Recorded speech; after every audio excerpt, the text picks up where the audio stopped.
കാർഷിക സമൃദ്ധിയുടെ ഞാറ്റുപാട്ടുകളുടെയും വള്ളംകളിയുടെ ആരവങ്ങളുടെയും ആവേശം നിറയുന്ന കുട്ടനാടും വികസനപാതയിൽ കുതിക്കുകയാണ്. അടിസ്ഥാന വികസന സൗകര്യങ്ങൾ മെച്ചപ്പെടുത്തിയും ആരോഗ്യ വിദ്യാഭ്യാസ രംഗങ്ങൾക്ക് ഊന്നൽ നൽകിയും കുട്ടനാട് കുതിക്കുമ്പോൾ ആ വികസന കാഴ്ചകളിലേക്ക്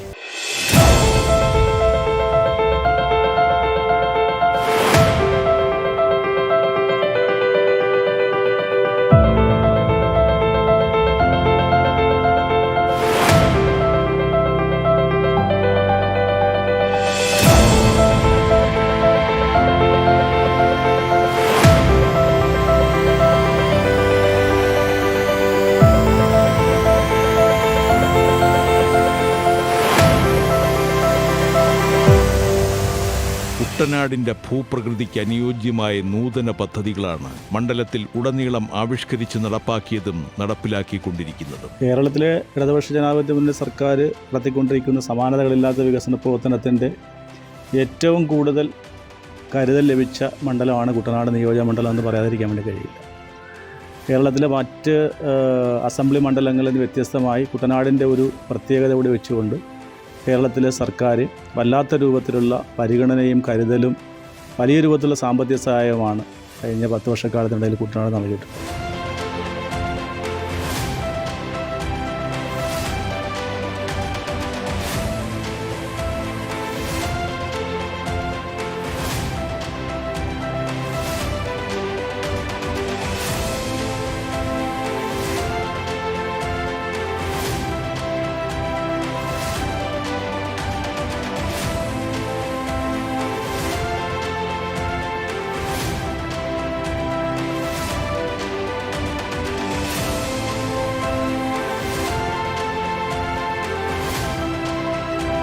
വിദ്യാഭ്യാസ മേഖലയ്ക്കാണ് മണ്ഡലത്തിൽ കൂടുതൽ ഊന്നൽ നൽകിയിരിക്കുന്നത്.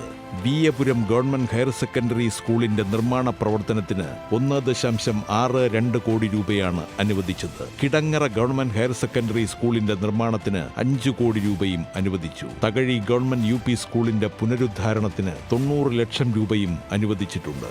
സ്കൂൾ കെട്ടിടങ്ങളെന്ന് പറഞ്ഞു കഴിഞ്ഞാൽ ഇപ്പോൾ ഞങ്ങളുടെ നാട്ടിൽ തന്നെ കൈനകയിൽ തന്നെ സ്കൂളുണ്ട്. അതായത് ഏതാണ്ടൊരു 140 വർഷക്കാലം പഴക്കമുള്ള സ്കൂളാണ്. ഒരു വിദ്യാലയ മുത്തശ്ശിയാണ് കുട്ടമംഗലം ഗവൺമെൻറ് LP സ്കൂൾ.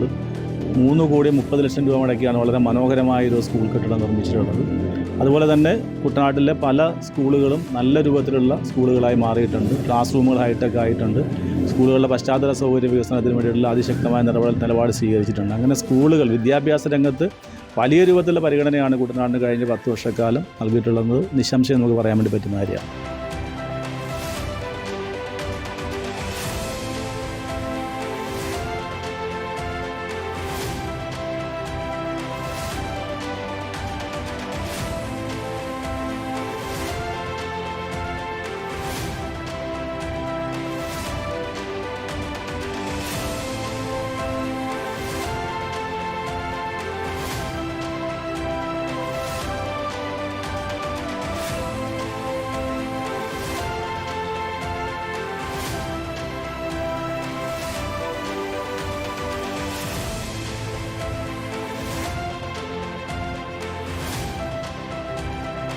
അടിസ്ഥാന സൗകര്യ വികസനത്തിലും മണ്ഡലം പിന്നിലല്ല. മറ്റെങ്ങുമില്ലാത്ത തരത്തിൽ രൂപഭംഗി കൊണ്ട് ആരെയും ആകർഷിക്കുന്ന തരത്തിലുള്ള നിർമ്മാണമാണ് പടഹാരം പാലത്തിനുള്ളത്. 53.78 കോടി രൂപയാണ് ഇതിന്റെ നിർമ്മാണ ചെലവ് പ്രതീക്ഷിക്കുന്നത്. തോട്ടപ്പള്ളിയിൽ നിർമ്മിച്ചിരിക്കുന്ന പുതിയ പാലമായ നാലുചിറ പാലത്തിന് 54.97 കോടി രൂപയും ചെലവഴിച്ചിട്ടുണ്ട്. കുട്ടനാട്ടിലെ പാലങ്ങളുടെ കണക്കെടുത്താൽ വലിയ രൂപത്തിലുള്ള മറ്റു മണ്ഡലങ്ങളിൽ വ്യത്യാസമായിട്ട് ഒരുപാട് പാലങ്ങൾ പണി പൂർത്തീകരിച്ചുകൊണ്ടിരിക്കുകയാണ്. ഇപ്പോൾ പടഹാരം പാലം എന്ന് പറഞ്ഞാൽ ഏറ്റവും മനോഹരമായ ഒരു പാലമാണ്. പുതിയ കാലത്തിൻ്റെ നിർമ്മിതിയാണ് പടഹാരം പാലം എന്ന് പറയുന്നത്. വളരെ രൂപത്തിലുള്ള അട്രാക്റ്റീവായിട്ടുള്ളൊരു പാലം.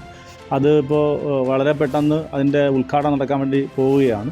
അതോടൊപ്പം തന്നെ നെടുമുടി പഞ്ചായത്തിൽ തന്നെ ഒരു തൈച്ചേരി പാലം എന്ന് പറയുന്ന ഒരു ചെറിയ പാലം, ആ പാലത്തിൻ്റെ ഉദ്ഘാടനം നടന്നിട്ടില്ല. പക്ഷേ പാലത്തിൻ്റെ പണി പൂർത്തീകരിച്ചിട്ടുണ്ട്. നിരവധിയായിട്ടുള്ള പാലങ്ങൾ ഇപ്പോൾ തട്ടാശ്ശേരി പാലത്തിൻ്റെ കല്ലിടൽ കർമ്മം ഈ അടുത്ത മാസം ആദ്യം നടക്കാൻ വേണ്ടി പോവുകയാണ്. ഒരുപാട് കാലത്തെ കുട്ടനാട്ടുകാരുടെ ഒരു വലിയ ആവശ്യമായിരുന്നു. അതുപോലെ തന്നെ നിരവധിയായിട്ടുള്ള പാലങ്ങൾ, ഒരുപാട് പാലങ്ങൾ കൈനകയിൽ തന്നെ നിരവധിയായ പാലങ്ങൾക്ക് പണം അനുവദിച്ചിട്ടുണ്ട്.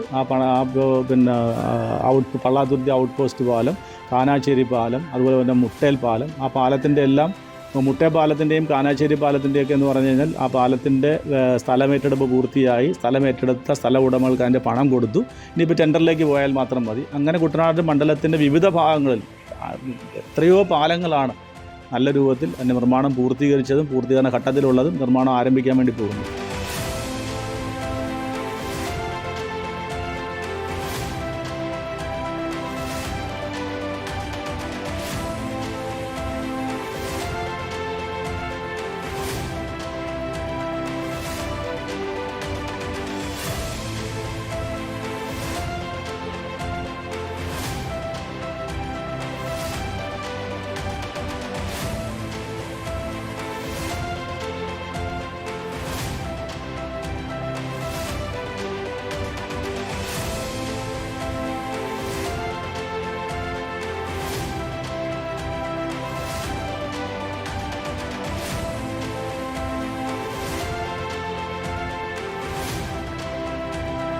കുട്ടനാട് മണ്ഡലത്തിലെ പദ്ധതികളിൽ ഏറ്റവും പ്രധാനപ്പെട്ടത് 13 ഗ്രാമപഞ്ചായത്തുകളെ ഉൾപ്പെടുത്തി നടപ്പാക്കുന്ന കുട്ടനാട് കുടിവെള്ള പദ്ധതിയാണ്.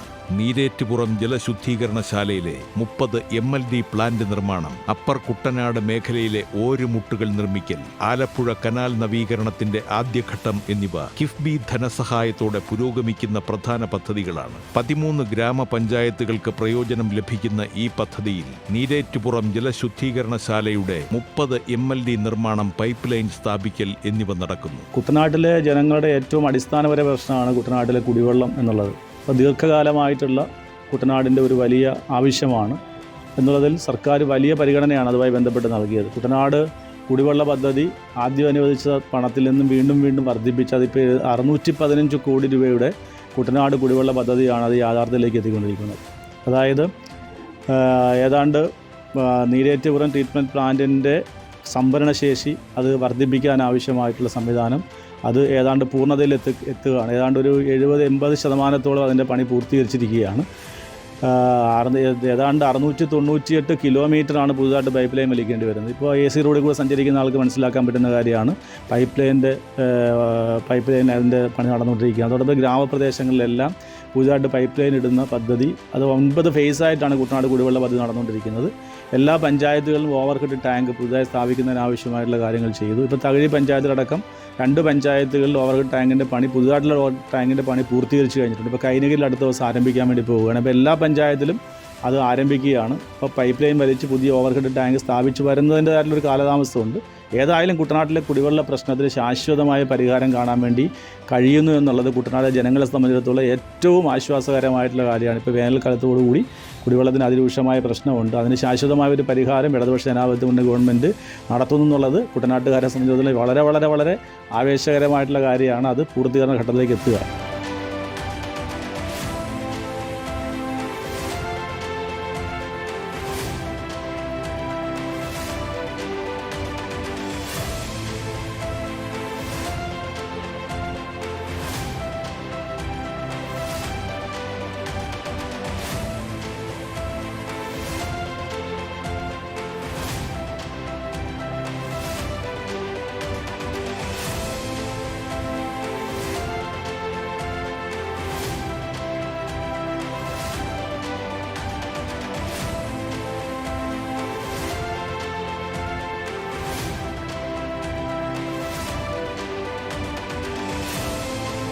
കൃഷിയിടങ്ങളിലേക്ക് ഓരുവെള്ളം കയറുന്നത് തടയാൻ അപ്പർ കുട്ടനാട്ടിൽ ഓരുമുട്ടുകൾ നിർമ്മിക്കുന്നുണ്ട്. ആലപ്പുഴ കനാൽ നവീകരണത്തിലൂടെ കുട്ടനാട് മേഖലയിലെ ജലഗതാഗതം മെച്ചപ്പെടുത്തുന്നതിനായി കിഫ്ബി വഴി ഫണ്ട് ഉപയോഗിച്ച് നടപ്പാക്കുന്നു. കുട്ടനാട് കാർഷിക മേഖലയാണ്. കാർഷിക മേഖലയായതുകൊണ്ട് തന്നെ കാർഷിക മേഖലയിലെ ചലനങ്ങളാണ് കുട്ടനാട്ടിലെ ജീവിതത്തെ മുന്നോട്ട് നയിക്കുന്നത്. ചെറിയ രൂപത്തിലുള്ള തിരിച്ചടി ഉണ്ടായാൽ ആ തിരിച്ചടി കുട്ടനാട്ടിലെ സാധാരണപ്പെട്ട മനുഷ്യൻ്റെ ജീവിതത്തിലുണ്ടാവും. അപ്പോൾ ഉണ്ടാകുന്ന പുരോഗതി അനുസരിച്ച് വലിയ രൂപത്തിലുള്ള മാറ്റം ഉണ്ടാവും. കുട്ടനാട്ടിലെ കൃഷിക്കാരെ സംരക്ഷിക്കാൻ വേണ്ടി വലിയ രൂപത്തിൽ നിലപാട് സർക്കാർ സ്വീകരിച്ചിട്ടുണ്ട്. എന്നാൽ ചെറിയ പ്രശ്നങ്ങൾ ഇപ്പോഴും അവശേഷിക്കുന്നുണ്ട്. ഇപ്പോൾ കഴിഞ്ഞ പ്രാവശ്യം ഇത്തവണ ഓരുവെള്ളത്തിൻ്റെതായിട്ടുള്ള ചെറിയൊരു പ്രശ്നമുണ്ട്. പക്ഷേ എങ്കിൽ പോലും കുട്ടനാട്ടിലെ കൃഷിക്കാരെ സംരക്ഷിക്കാൻ വേണ്ട നിലപാട് സർക്കാർ സ്വീകരിച്ചു. കേന്ദ്ര ഗവൺമെൻറ് 2300 രൂപയാണ് ഒരു കിലോ നെല്ല് താങ്ങുവിലയായിട്ട് പ്രഖ്യാപിച്ചിട്ടുള്ളത്. പക്ഷേ അത് 700 രൂപയുടെ അധികരിച്ചു കൊടുത്തുകൊണ്ടാണ് 3000 രൂപയ്ക്ക് നെല്ല് സംഭരിക്കുന്നത്. കൃത്യമായി നെല്ല് സംഭരിക്കാനുള്ള സംവിധാനം ഉണ്ടാകുന്നു.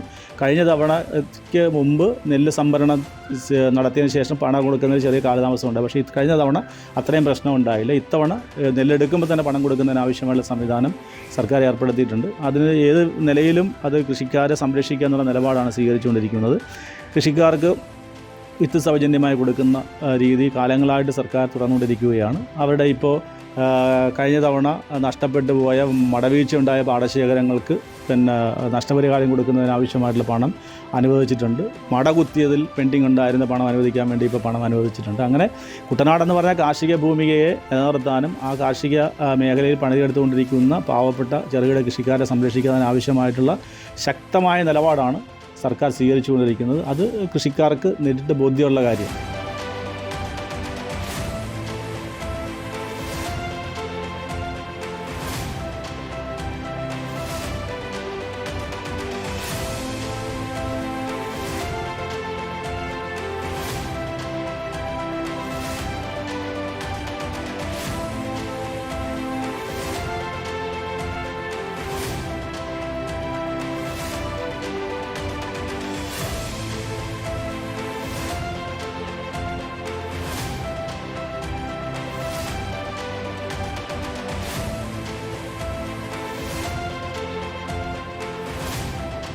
പരിമിതികളിൽ നിന്നും വികസനത്തിൻ്റെ പർദീസ സൃഷ്ടിച്ചുകൊണ്ടാണ് കുട്ടനാട് വികസന പാതയിൽ വഴിവിളക്കുകൾ ഒരുക്കുന്നത്. ഇനിയും ഏറെ മുൻപോട്ട് പോകുമെന്ന ദൃഢനിശ്ചയത്തോടെ.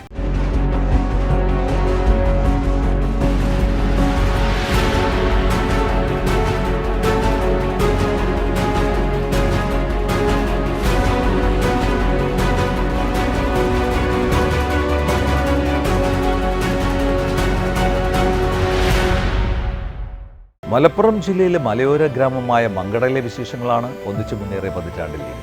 ഗ്രാമീണ ഭംഗി ചോരാതെയുള്ള വികസന പ്രവർത്തനങ്ങൾ മങ്കടയെ കൂടുതൽ മനോഹരിയാക്കുകയാണ്.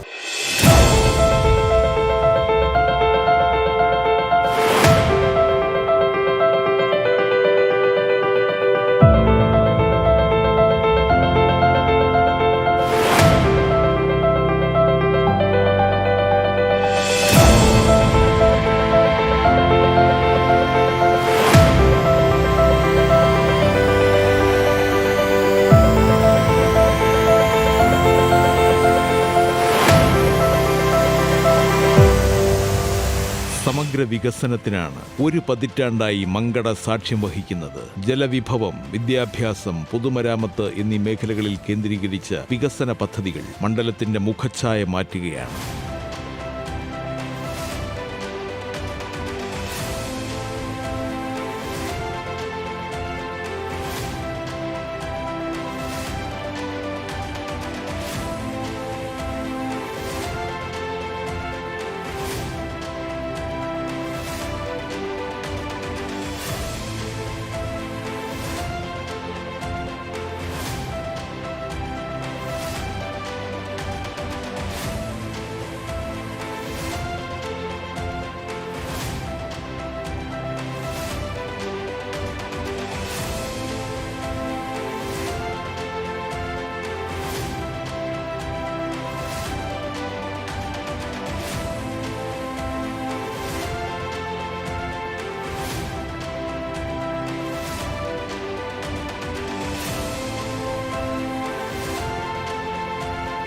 മണ്ഡലത്തിലെ ഏറ്റവും വലിയ പദ്ധതികളിലൊന്ന് സൂതപ്പുഴയ്ക്ക് കുറുകെ നിർമ്മിക്കുന്ന റെഗുലേറ്റർ കം ബ്രിഡ്ജാണ്. പദ്ധതിക്കായി ഏകദേശം 67.64 കോടി രൂപയാണ് തുക അനുവദിച്ചത്. മൂർക്കനാട് പഞ്ചായത്തിലെ കീഴുമുറിക്കടവ്, മോദിക്കായം എന്നിവയെ ബന്ധിപ്പിച്ച് സൂതപ്പുഴയ്ക്ക് കുറുകെയുള്ള റെഗുലേറ്റർ കം ബ്രിഡ്ജ് പദ്ധതി പൂർത്തിയാകുന്നതോടെ കുടിവെള്ള ലഭ്യത ഉറപ്പാക്കുന്നതിനൊപ്പം മങ്കട, വള്ളുവനാട് പ്രദേശങ്ങൾ തമ്മിലുള്ള ഗതാഗത സൗകര്യവും വർദ്ധിക്കും. ബജറ്റ് ഇതര മാർഗങ്ങളിലൂടെ പണം കണ്ടെത്താനുള്ള ഏറ്റവും നല്ലൊരു മാർഗമായാണ് അന്നത്തെ മുഖ്യമന്ത്രി പിണറായി വിജയനും അന്നത്തെ ധനകാര്യമന്ത്രി ഡോക്ടർ തോമസ് ഐസക്കും ദീർഘവീക്ഷണത്തോടെ ആവിഷ്കരിച്ച പദ്ധതിയാണ് കിഫ്ബി. ആ കിഫ്ബിയുടെ നേട്ടങ്ങളാണ് ഇന്ന് കേരളത്തിൽ ഏറ്റവും കേരള ജനതയ്ക്ക് ആശ്വാസമായി പുരോഗതിയുടെ വലിയ കുതിച്ചുചാട്ടത്തിലേക്ക് കേരളത്തെ നയിച്ചത് കിഫ്ബിയാണ്.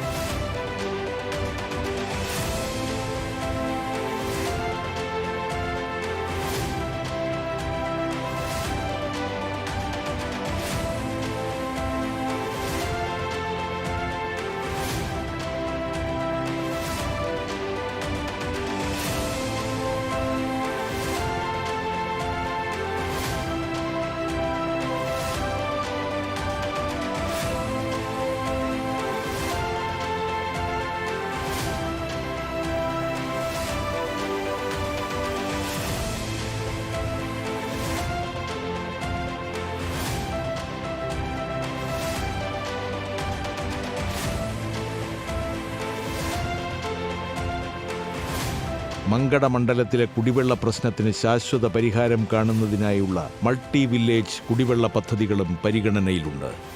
നമുക്ക് മങ്കട മണ്ഡലത്തിൽ ഈ കിഫ്ബിയെ MLA-യും UDF നേതാക്കളും പരിഹസിച്ച അതേ സമയത്ത് തന്നെയാണ് ഈ കിഫ്ബിയുടെ വൻ വിജയം വലിയ തോതിലുള്ള പുരോഗതിക്കിടയായ വിധത്തിൽ മങ്കട മണ്ഡലത്തിൽ പ്രവർത്തിച്ച് അതിൻ്റെ നേട്ടമുണ്ടായിക്കൊണ്ടിരിക്കുന്നത്.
മറ്റ് മണ്ഡലങ്ങളിലേതുപോലെ പൊതുവിദ്യാഭ്യാസ സംരക്ഷണ യജ്ഞത്തിന്റെ ഭാഗമായി സ്കൂളുകളുടെ അടിസ്ഥാന സൗകര്യങ്ങൾ വർദ്ധിപ്പിക്കാൻ വലിയ തുക അനുവദിച്ചിട്ടുണ്ട്.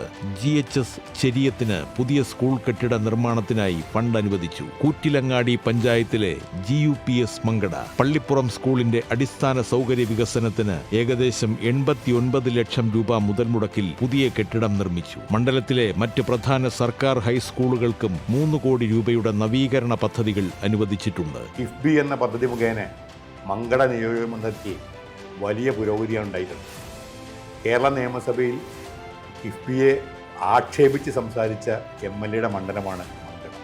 ശ്രീ മഞ്ഞളാംകുഴി അലി കിഫ്ബിയെ കളിയാക്കിക്കൊണ്ട് പോത്താമ്പി എന്നാണ് പറഞ്ഞിരുന്നത്. അദ്ദേഹത്തെ നോക്കിക്കൊണ്ട് മങ്കട മണ്ഡലത്തിലുടനീളം ഉയർന്നു നിൽക്കുന്ന കിഫ്ബി സ്കൂൾ കെട്ടിടങ്ങൾ അദ്ദേഹത്തെ പരിഹാസപൂർവ്വം നോക്കിച്ചിരിക്കുകയാണ്. 5 കോടി രൂപ മുതൽ മുടക്കിൽ കോഴിക്കോട് പാലക്കാട് ദേശീയപാതക്കരികിൽ മക്കരപ്പറമ്പ് ഗവൺമെൻറ് ഹൈസ്കൂളിൽ മനോഹരമായ കിഫ്ബി കെട്ടിടം തല ഉയർത്തി നിൽക്കുക. അതുപോലെ തന്നെ Mankada high school, Mankada Pallippuram high school, Kadungapuram high school, Pang high school എന്നീ 4 ഹൈസ്കൂളുകൾ 3 കോടി വീതം ഉള്ള കെട്ടിടങ്ങളും സൗകര്യങ്ങളും വന്നിരിക്കുകയാണ്. Mankada Pallippuram government UP school, Pang government UP school, Koottilangadi government UP school എന്നിവിടങ്ങളിൽ 1 കോടി വീതമുള്ള ഫണ്ടും പണി പൂർത്തിയായിട്ടുണ്ട്.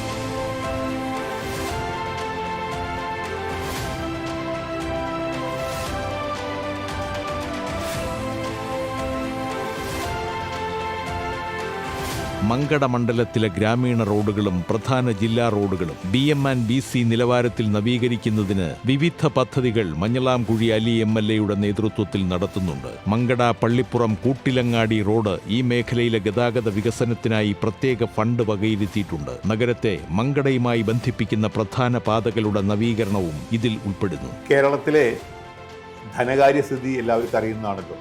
കേന്ദ്ര ഗവൺമെൻറ് അങ്ങേയറ്റം രാഷ്ട്രീയ വൈരാഗ്യത്തോടെയാണ് കേരളത്തോട് പെരുമാറിക്കൊണ്ടിരിക്കുന്നത്. ഈ ഘട്ടത്തിലും കേരളം വികസന രംഗത്ത് വമ്പിച്ച മുന്നേറ്റം നടത്തിയിരിക്കുന്നു.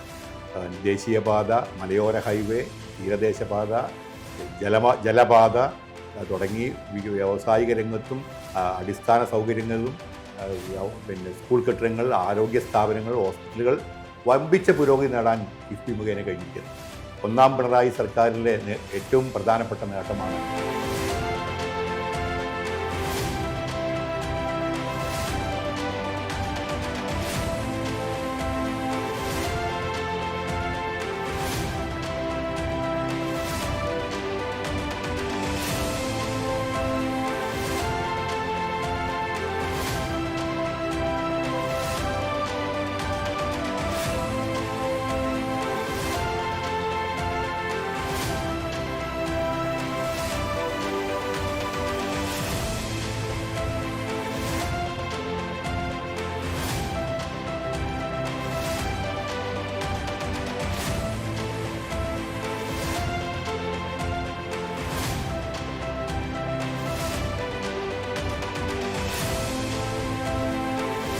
ദീർഘവീക്ഷണത്തോടെയുള്ള പദ്ധതികളാണ് മണ്ഡലത്തിന്റെ സമഗ്ര വളർച്ചയ്ക്ക് കാരണമാകുന്നത്. അതുകൊണ്ടുതന്നെ മങ്കട വികസന വഴിയിൽ കരുത്താർജിച്ച് മുന്നോട്ടു പോവുകയാണ്.